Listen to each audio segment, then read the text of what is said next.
जागतिक श्रवण दिनानिमित्त मुंबईतल्या जे रुग्णालयात बालरोग विभागाच्या वतीनं एका विशेष कार्यक्रमाचं आयोजन करण्यात आलं होतं। यावेळी आयोजित चर्चासत्रात नवजात बाळाच्या श्रवण तपासणीवर भर देण्यात आला। बाळ जन्मल्यावर 24 तासानंतर बाळाची श्रवण तपासणी होणं गरजेचं आहे असं मत विभागाच्या प्रमुख डॉक्टर बेला वर्मा यांनी व्यक्त केलं।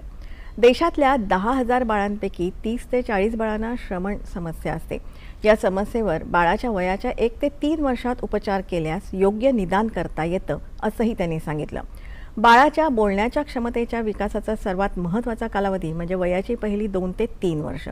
जर बाळाला श्रवण दोष असेल तर वाचा विकासाची प्रक्रिया विलंबाने होते असं देखील वर्मा यांनी सांगितलं।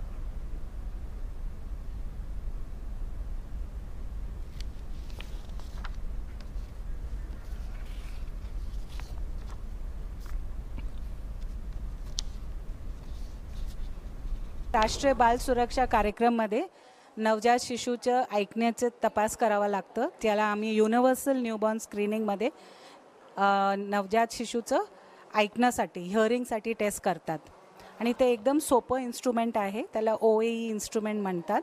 नवजात शिशूला दोन्ही कानाला तपास केलं जातं की त्यांना ऐकू येते की नाही। तर ते टेस्ट रेफर आहे की पास त्याच्यावर निर्भर आहे की पुढे आपल्याला काय करायचं आहे। जर ते रेफर आला तर पुढे ते बाळाला अजून तपासणी लागणार आहे, कारण जे नवजात शिशू ऐकू शकत नाही ते पुढे बोलू शकत पण नाही। त्याच्यासाठी हे एकदम इम्पॉर्टंट न्यूबॉर्न स्क्रीनिंग टेस्ट आहे।